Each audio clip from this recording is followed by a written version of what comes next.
Good evening, everyone. It's so good to be home, and seeing people I know, have learned from, have gone to school with, people I don't know, and so many young faces, and a lot of people who apparently care a lot about journalism and ethics, and who should, the ethics required to practice it well. Seeing young faces, I'm reminded about something that Dean Gleason mentioned to me, and that is that enrollment in journalism is up here at the University of Oregon and actually all across the country, in spite of all the hand-wringing and fear about the future of our profession. So that would mean you are among the truly committed. Well, I'm here to tell you that not everyone who is committed is crazy. Before I do that, I should probably confess that this is coming to you from a woman who has actually jumped off a bridge, and also a number of perfectly good airplanes. And I have to admit that I do routinely go to war zones and into humanitarian disasters and towards toxic spills when sane people are running out. And I have to admit, oh, I haven't told my family, my sister is here, so I'm sorry that she's hearing this, that my team has the very bad habit of routinely traveling in some pretty sketchy aircraft, which in my case is really ridiculous when you realize that I have personally experienced an emergency landing in a small plane and a crash in a helicopter. Add to that the tropical diseases, including the one that could have killed me. I'm sorry, Lowell, you're just discovering this. And also the mentally ill homeless man who chased me with a butcher knife, and you kind of get the idea. So now that I have you really doubting the sanity of going into journalism, let me make an abrupt turn and tell you what I know is a wider truth. Your commitment to journalism now, with the uncertainty about its future, is not crazy. It's courageous, and it's smart, because A, it puts you in line to seize one of life's rarest and most exciting of opportunities, the chance to pioneer something entirely new. And B, it dangles that richly fulfilling prospect of having a life telling stories that might help the world be a better place. I think, in fact, you are brilliant.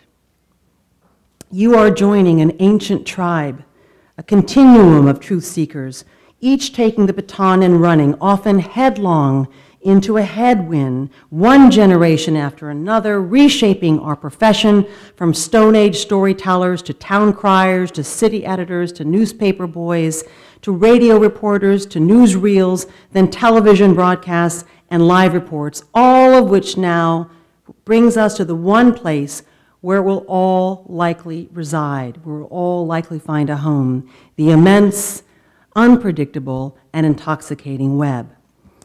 Now, I'm guessing that you've spent a lot of time in your J classes thinking and imagining what form or forms the new age of journalism will take. That's good, because this is your time for ideas. It's your time to become agile and to become open to what will be a new world of constant change and a deepening relationship between journalists and citizens. But whatever form it takes, may I recommend that you also spend a lot of time thinking about its function. Because what will affect the future of journalism most will simply be your motivation. After studying the history of journalism here at this university, I came to think of journalism as being almost alive. Its quality constantly rising and falling with the motivation and talents of each incoming generation. Once after another speech, a woman asked me, "Where are the Murrows today?" And she could have added the Woodwards, the Cronkites, the Christophs. And I took that as evidence that there is a deep hunger in this country for journalists whose motivations we can trust. So here is a question I think you will face, even in the new age of web journalism, as it has always been faced before. If you have to choose, will your top priority, as writers and video storytellers, and perhaps now also curators. Be the most page views, downloads, followers, retweets, or whatever other measure of popularity arises in the future. Or will you be motivated to make your top priority the quality of the information you send out into the world, information that resonates, enlightens, and empowers? It's either or, unless you can create a future in which both these motivations are not, as they are often today, mutually exclusive. Important stories should be seen by many people, but often they are the hardest to get green-lighted. Is it possible your generation can make the fathomless web into a limitless home for quality reporting in a much greater volume than currently seen? I actually think you can, and I dearly hope you do. Because in addition to all of the ethics we learn about in journalism, including not breaking privacy laws, aiming for perfection and accuracy in tone, and protecting our sources, even if it means going to jail, there is one more that I think is the most important. I think it is. It is pressing, even fighting, for the stories that really matter to the world. That is a fundamental ethic of journalism.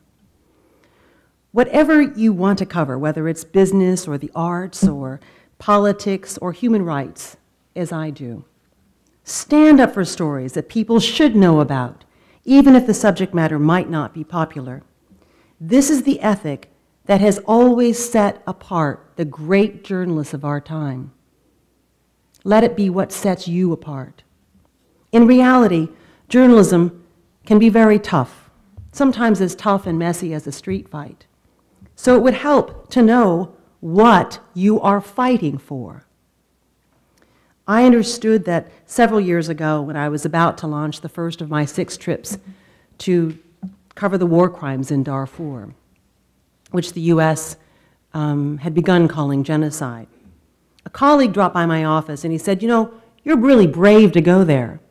And I figured, he didn't really understand a lot about the story, or he wouldn't have said that, because I explained, well, not really brave, because the Janjaweed are actually attacking African tribes people. They're not attacking American reporters. And he said, no, I mean you're brave to travel there because no one cares about a story in Africa.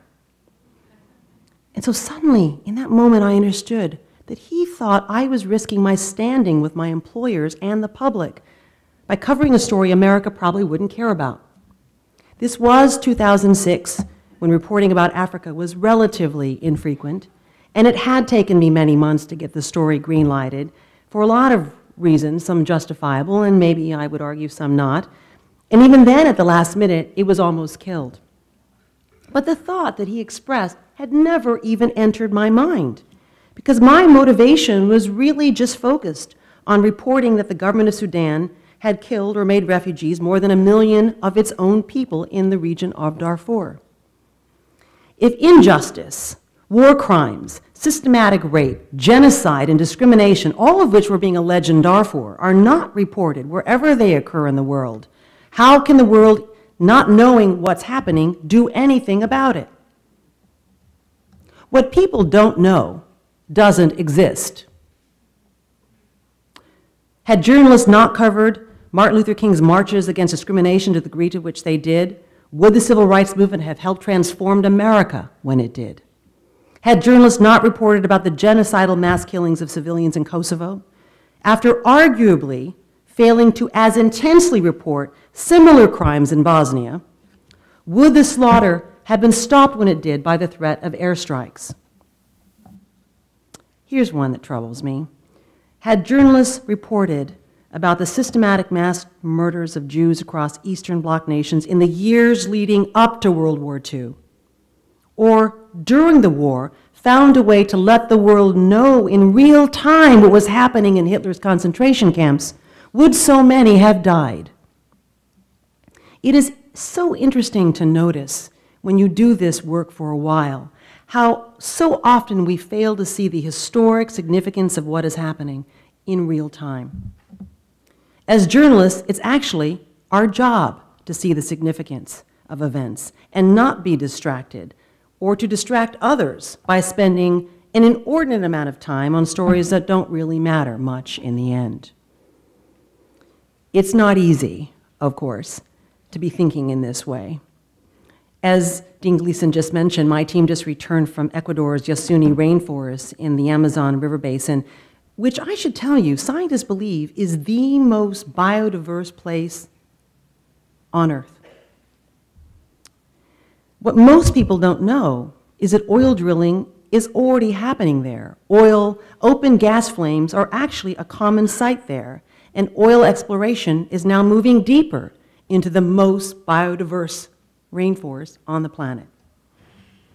A scientist told us the roads that come with drilling are just chewing up the forest, and that these open gas flames are killing massive numbers of insects, which is important because that's disrupting the food chain.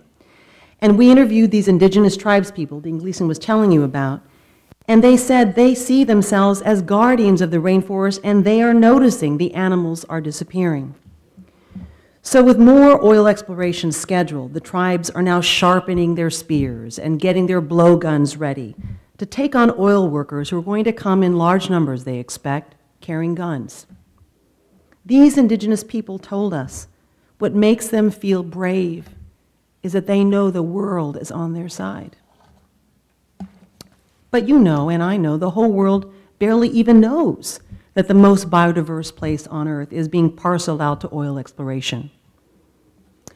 Journalists, no, are not activists, but neither are we sitting on the sidelines of history, really. We are in the fray, bearing witness, documenting testimony, and reporting on the challenges of our time, so that humanity knows what is happening and can decide for itself what, if anything, it wants to do about it.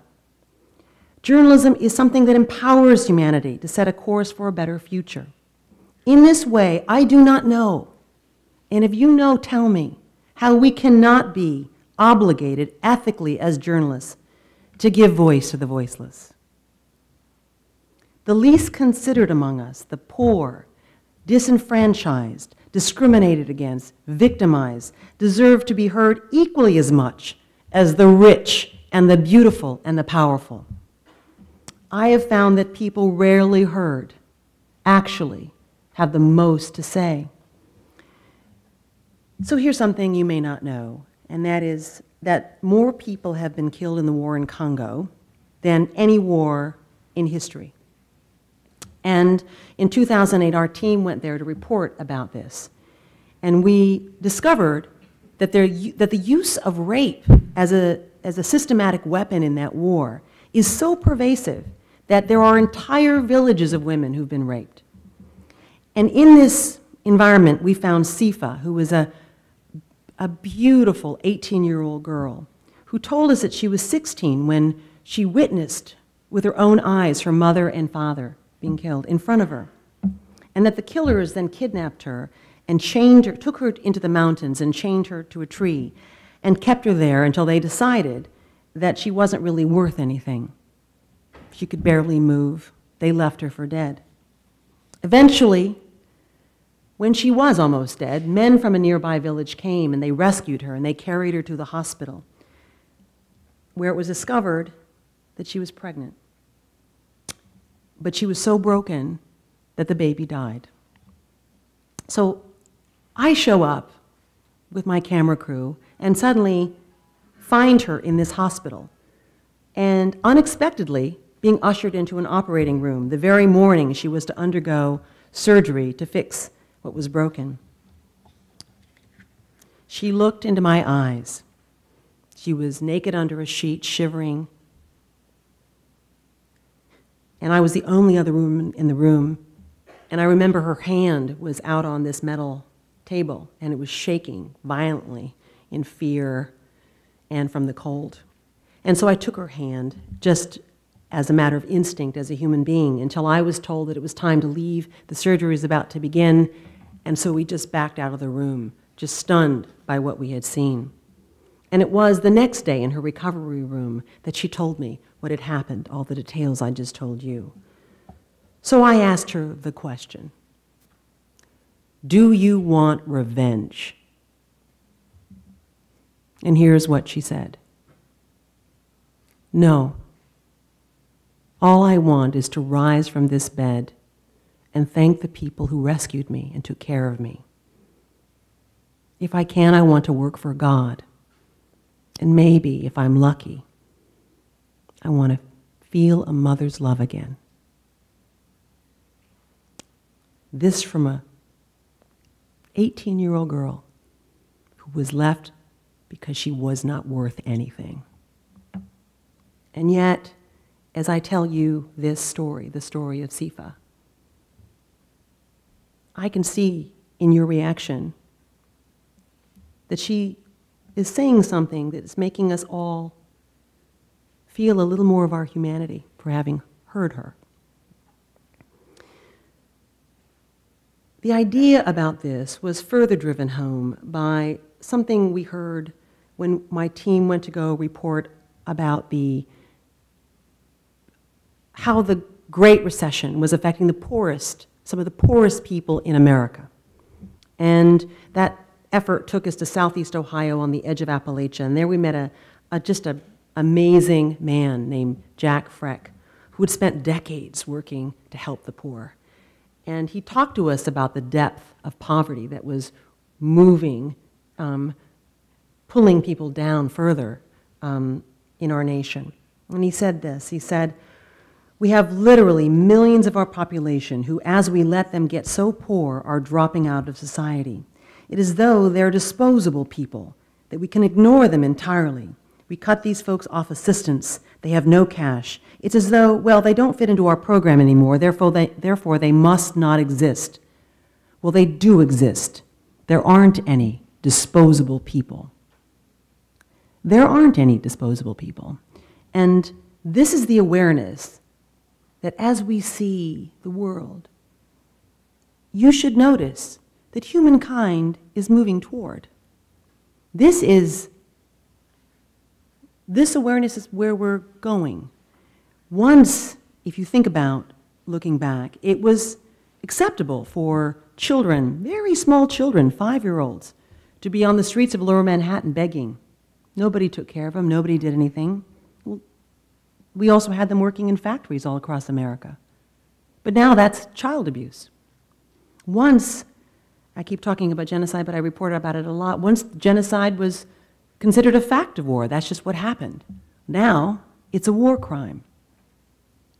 Once, it was acceptable for mobs to lynch a black man and then take pictures of themselves. And this happened, by the way, in the 1970s. Take pictures of themselves made into postcards so they could share them and send them to their families.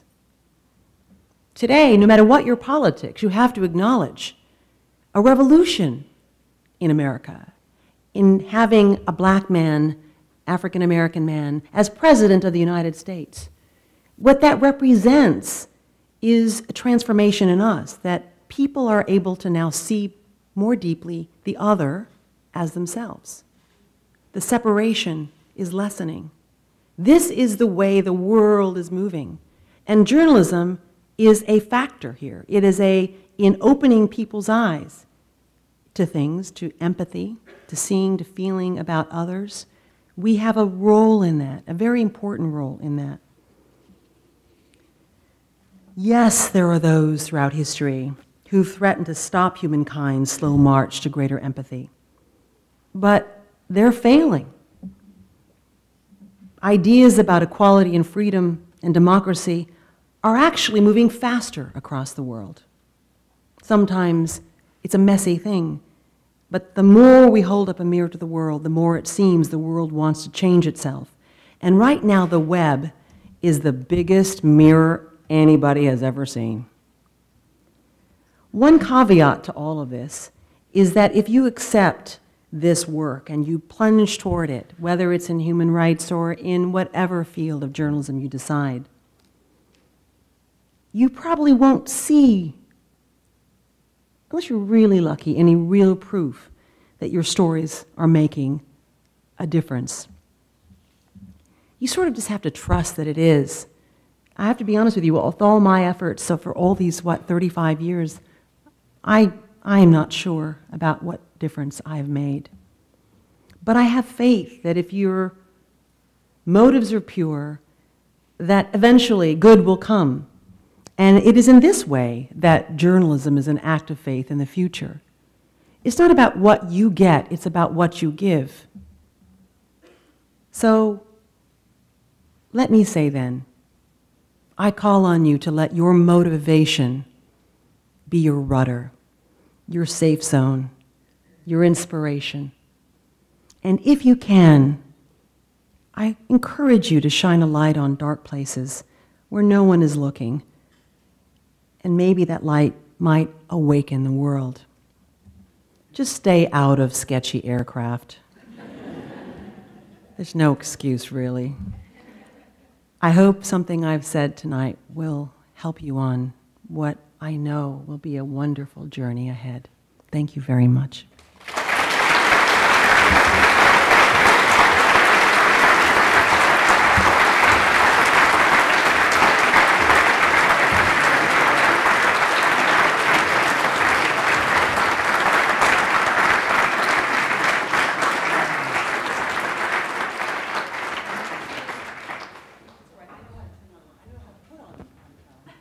I know you know how to do that. You're good at that.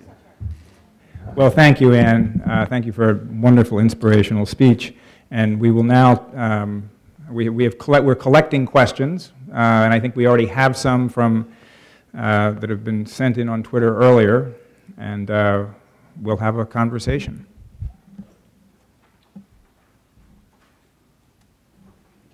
And I should note, for those of you who are interested, that you ought to be able to make tip-off. No, I know. I kept my speech really short for that reason. Actually, it wasn't that short, but we won't keep you, I promise. I know what this means. Of course, not everybody here is going to have a ticket, right? Right. So, we'll stay and talk to you.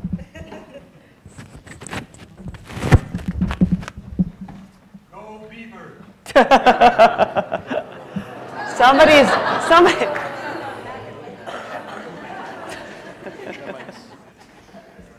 Okay. So Okay.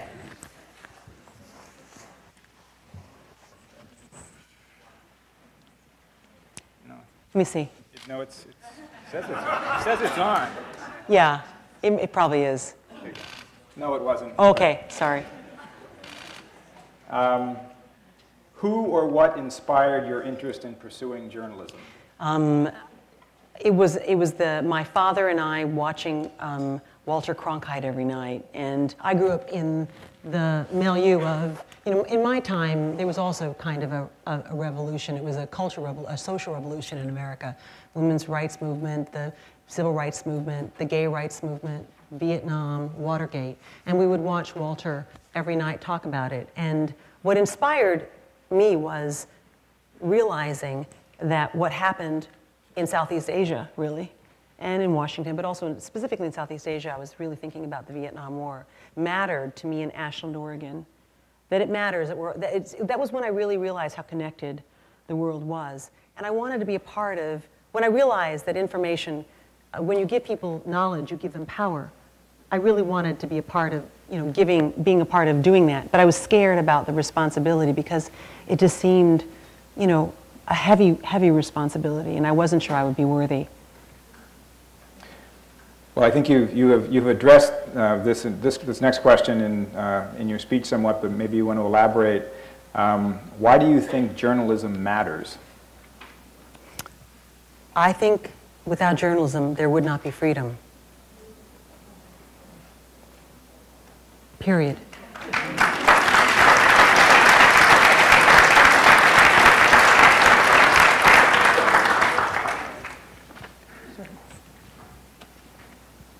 Well, I think we will be here all night. This is. Oh, no, I'm not gonna. Don't stress out the basketball. How do you, in an era of ratings, and as you have said, where those ratings are being measured every 5 minutes and being watched very carefully. Every minute, there are minute-to-minute ratings now. Yeah. How do you stay true to yourself and objective in your journalism? Well, I think that other people should worry about ratings. And I know that I have to be aware of what's happening, but I can't decide on what we report based on that. I keep a separation. There is this internal mission, and you focus on that. What is the right thing to do? Thinking about it ethically. And believe me, no one would have expected it, but I can tell you this.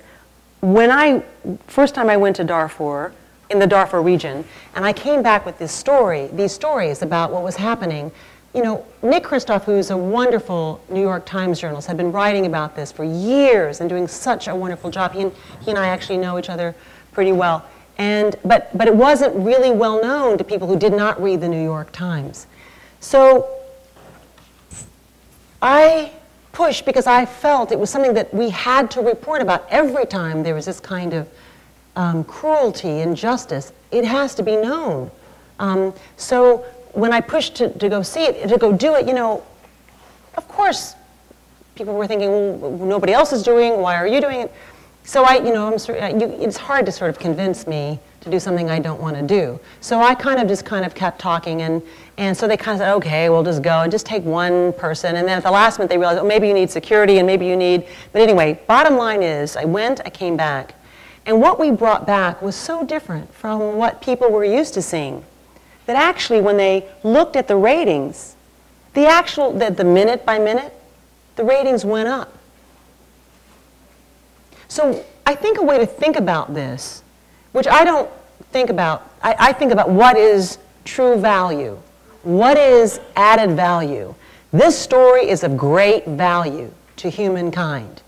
So if I thought about it for ratings, I would not have thought about this in that way, right?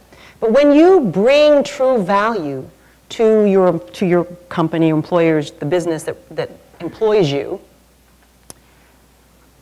that actually turns out to be something they didn't imagine, right? So when you look at the front page of the New York Times, for example, you don't see the headlines you see in everybody else's newspaper, do you?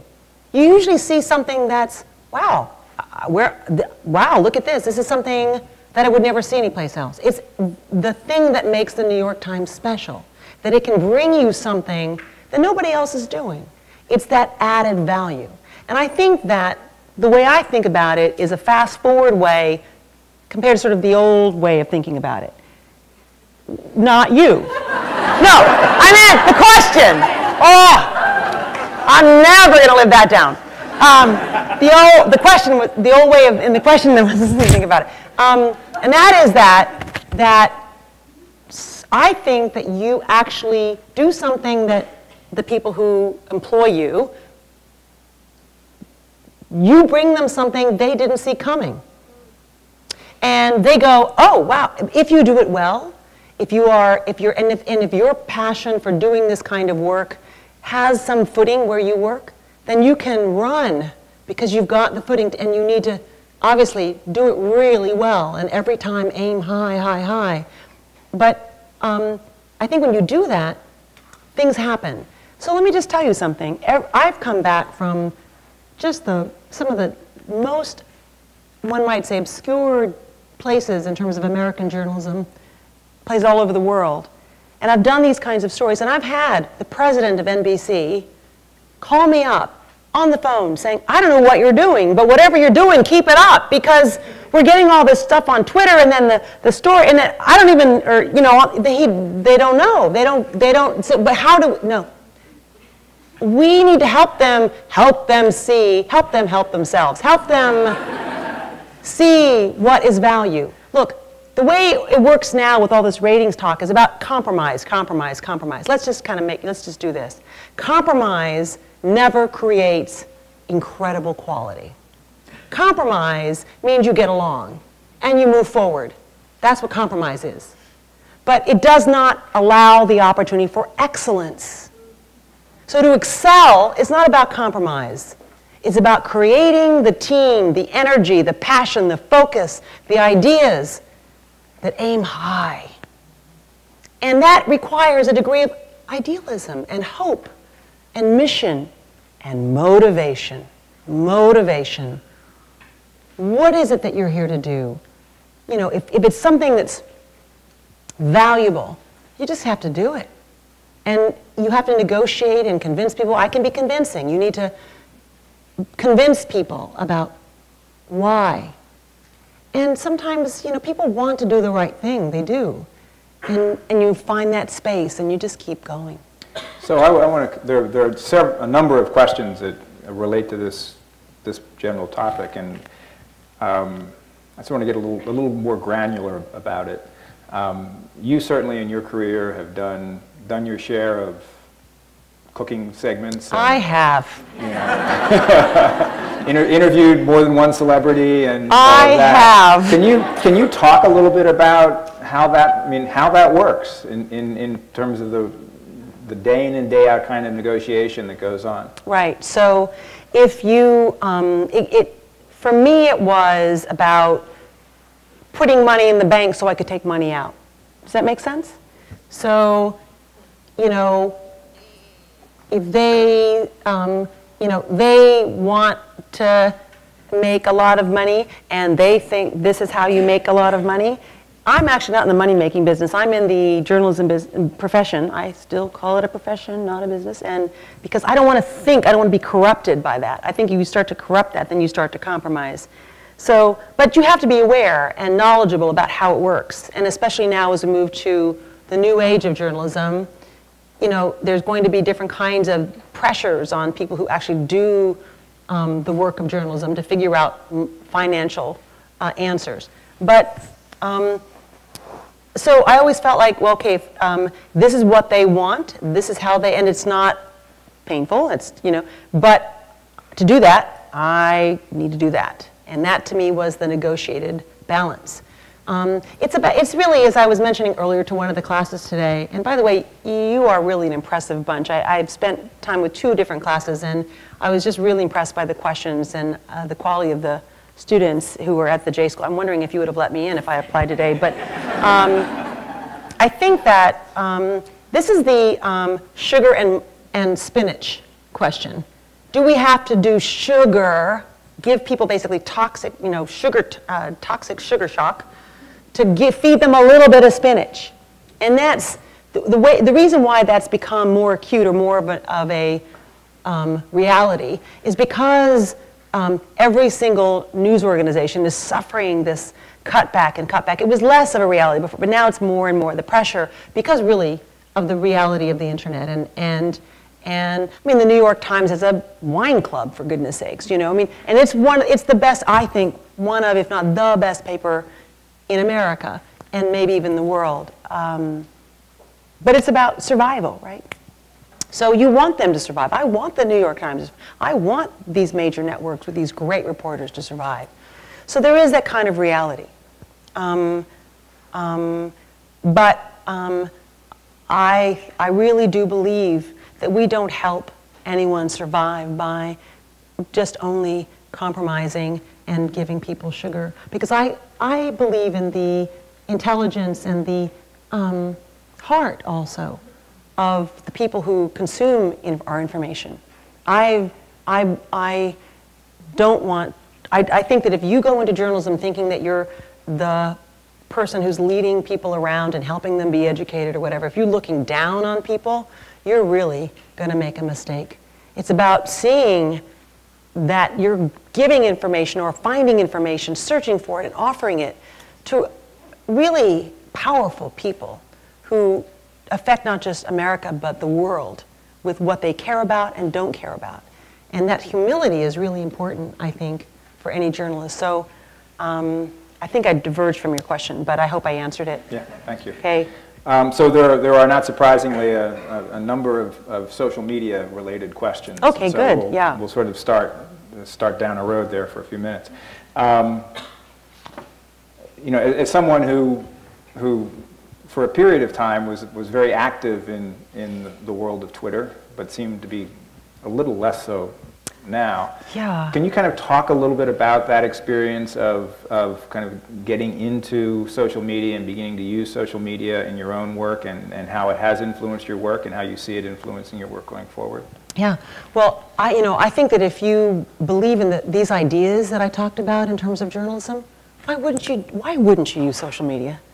And not just to promote some story that you're going to do or promote yourself, but if you are really interested in informing people and helping people have access to information, that's your job, right? To help people get stuff, get information. Why wouldn't you use social media? It just makes sense because it is a direct, there's nothing in the way, boom. You know, it's a wonderful way of reporting to people and giving people access to links and photographs and videos. So to me it was a no-brainer when it started, and so I got in pretty early into Twitter and to Facebook. I mean, look, I'm not the person who's gonna tweet or Facebook that, you know, what's happening, whether I'm having latte or cappuccino or whatever. I'm not that person. But if I come across really important information and I'm in a place where I actually have cell service, which I did not have in the Yasuni rainforest, I tend to try to really give people as much, and I don't always get a chance to keep up with it, but as much as I can, I try to, it's fun for me. I mean, I love, when you feel that joy of being able to tell people something that is helpful to them, and people are responding and they're asking questions about it, and there's that kind of connection. It's really actually really fulfilling. I find it really rewarding. And the reason I'm so hopeful, even though all the financial questions have not been figured out about the web, is just that the idea that you can directly relate to the people who you are serving. You know, just don't forget that. I know that things have moved very fast in terms of journalism, and it's transformed in so many ways, but please don't forget that this is a service job. It's not a, I can tell you what to do, kind of let me tell you what to think job.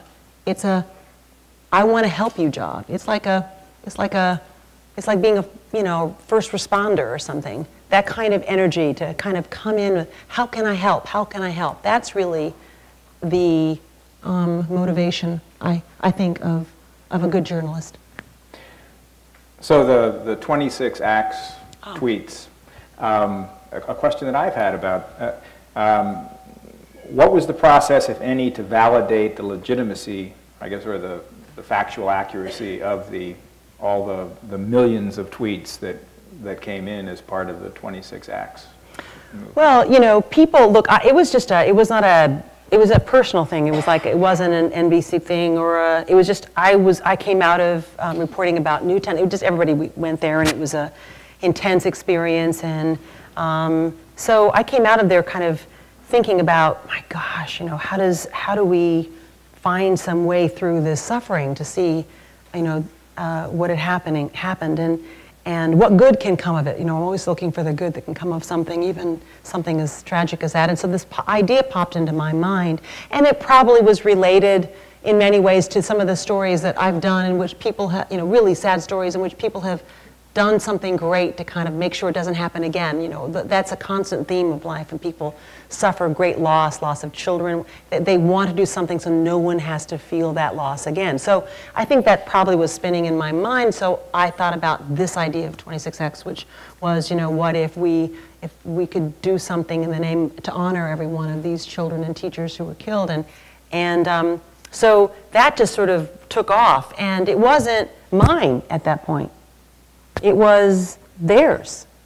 So I don't own that. It's not mine. So individuals were up, you know, loading photographs of themselves doing things, videos of themselves doing things, getting their students together to do things, going to elderly, you know, old folks' homes and doing all this stuff. And it was impossible for me to verify all the things that they were doing. So we did reach out to some and check to see and found some veracity in what some of the people were doing, and we interviewed some people to kind of find out, but it just became so massive. And so, you know, I just, you tried to, retweet when I thought something sounded real, and also not something that somebody was saying, I'm going to do this, but something when they said, I did this, and here's a photograph of my doing this, or here's this. Look, some of this, there may have been things that were not real, but I don't know. The energy was really positive, and also I didn't feel an ownership of it. It wasn't my newspaper. It was just, I had my initial tweet, and then I would see what people were doing, and I just, would retweet what looked like it was real. So, I think that, I wonder, do you feel that I should not have retweeted things that I did not go out and check to make sure had happened myself?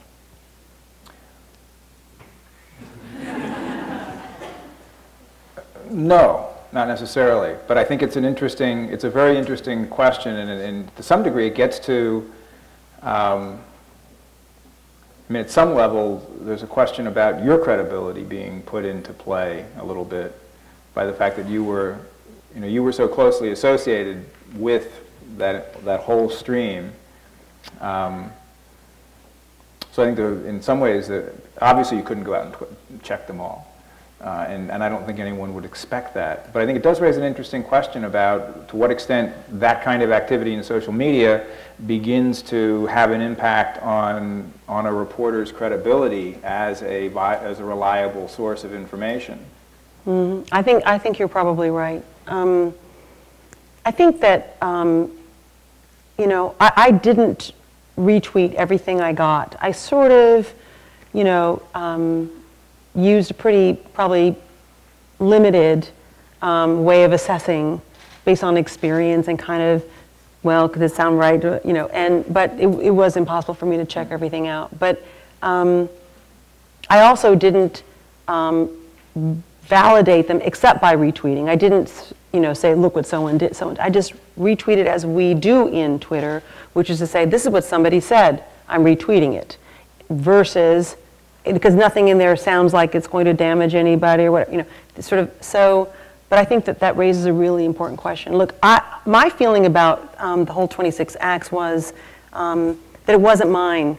People were arguing, should it be 27 acts, should it be 29 acts and 20 acts? They were all, I go, I don't care, it's up to you. You do what you want to do. This is yours. I'm just, kind of curating and sortifying what seems to be coming in so you can assess it. So, but I didn't sort of, sort of try to set it up as mine or, but I didn't want to own it. Yeah. I felt like that the only way for it to be successful was for it to be free. And I'm pretty convinced that a lot of people should feel really great about having done some really nice things as a result of, not me, but the pain that they felt over what had happened in Newtown. So this is where, for the non-journalists in the room, we're kind of down in the weeds here, but this is a question about kind of the crowdsourcing and other sorts of different ways of gathering information that are becoming quite common in the field. To what extent have those, for example, crowdsourcing, have techniques like that had an influence on the work you do? What do you mean by that? Well, in a sense, the 26 Acts was kind of a crowdsourcing in the sense of gathering information from, putting a question out there and getting a lot of information from a variety of sources through using social media. So have those kind of fact-gathering techniques had any influence on your work? No, I mean, the way Twitter has had an influence on my work is that it's helped me find people. For example, when the earthquake happened in Haiti, this is a good example because this is actually how I use Twitter quite a lot. If I see a story that I think is really interesting, people should read or should see, then maybe I'll retweet it, or if I find an interesting comment, or I'll retweet that, or if but what I really like as a journalist, and I love doing that, by the way, but one of the things that's really helped me as a journalist with Twitter is that when things happen, I can find people almost immediately. And I obviously don't report about what they have to say unless I've verified what they're reporting. So I found a guy who was not far from where the earthquake happened, and because I found him, we talked, and actually we've become friends since, but I got his phone number, he called me, I got him on the Today Show within a few hours, and on the, and we had, so we had information that was, but in terms of, if you're saying collectively, what are all the people saying? Look, that's a dangerous thing. I think the best thing to do is say, well, we're reading a lot of this, but it's not really, it may or may not be representative. And I think that's probably a safer way to go. I think that, we fail sometimes, we sort of simplify when we talk about this kind of stuff. But I think that if we kind of can add a few words that allow viewers or readers to feel the nuance, we're actually doing not only a service, but also I think they appreciate having that nuance expressed.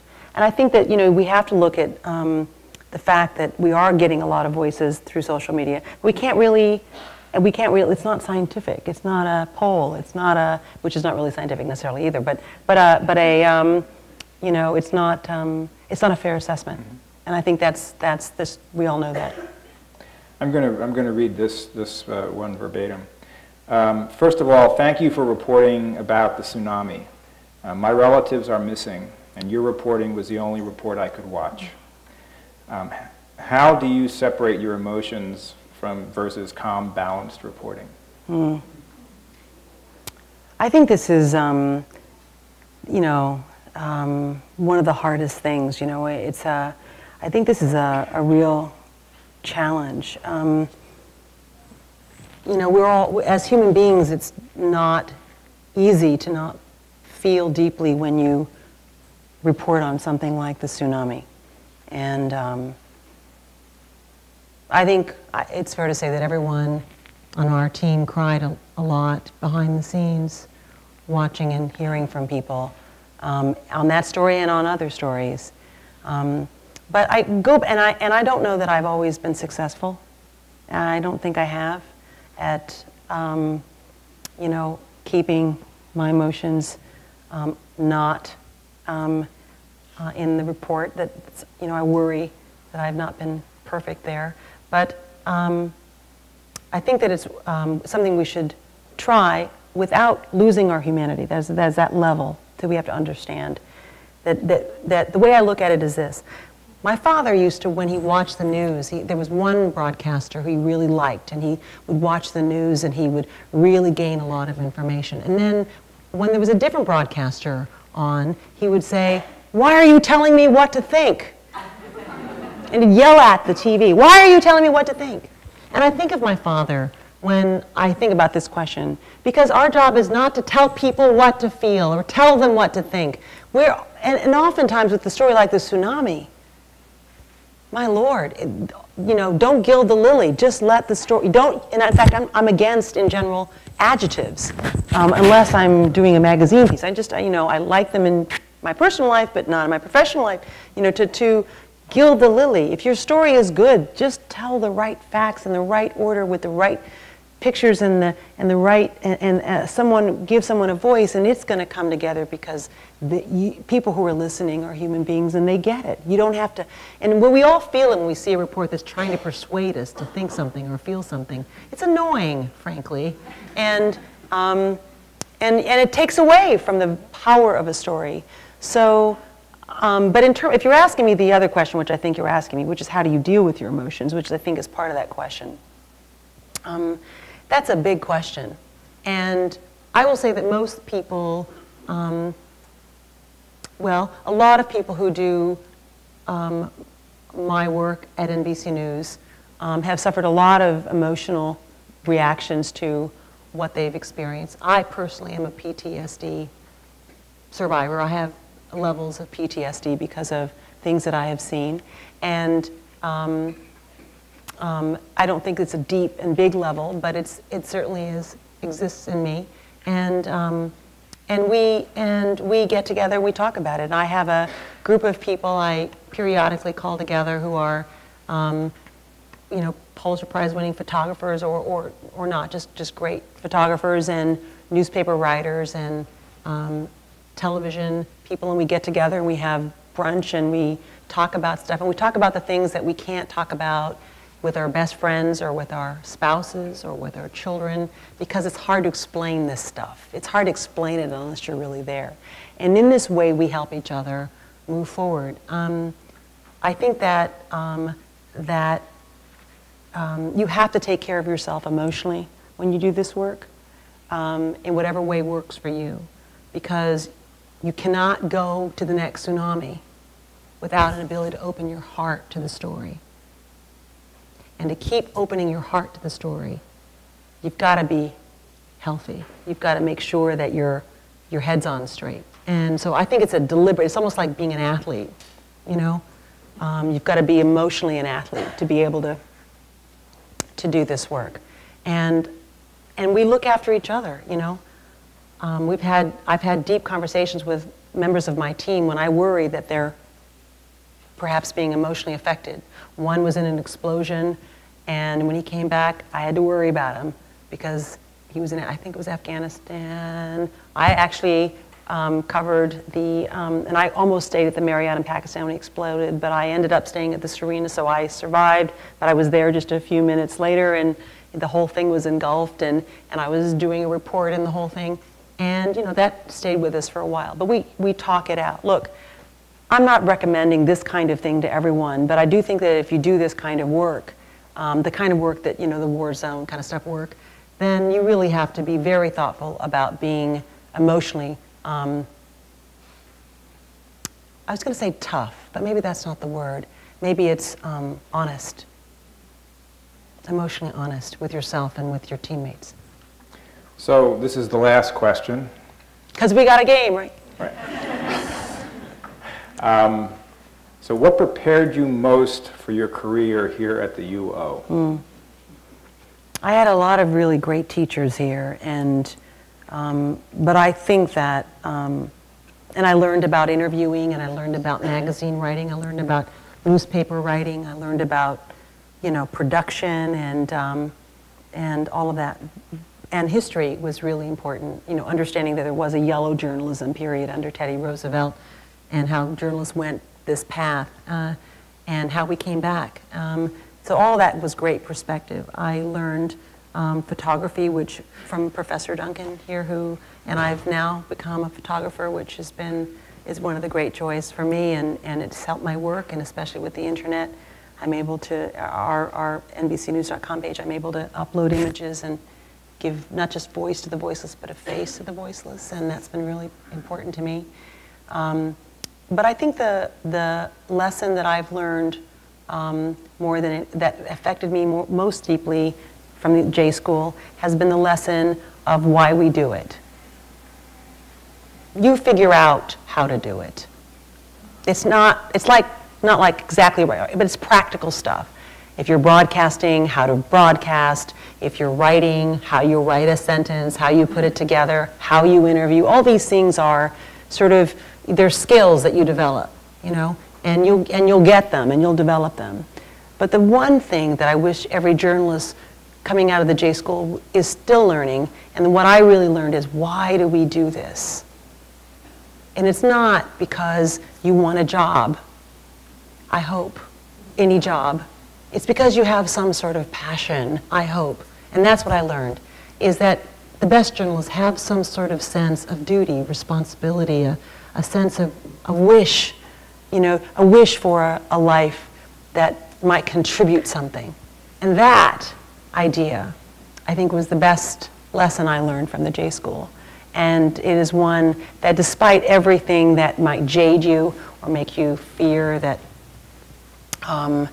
you know, that you can't deal with the struggle, the street fight, as I have called it, it is the one that sustains you and helps move you forward. So that is the best lesson I've learned here. Well, Ann, thank you so much for coming home. Yeah, I want to come being with home. us tonight, this afternoon, or this evening, and sharing your insights and your passion for a very important profession. Thank you. Thank you.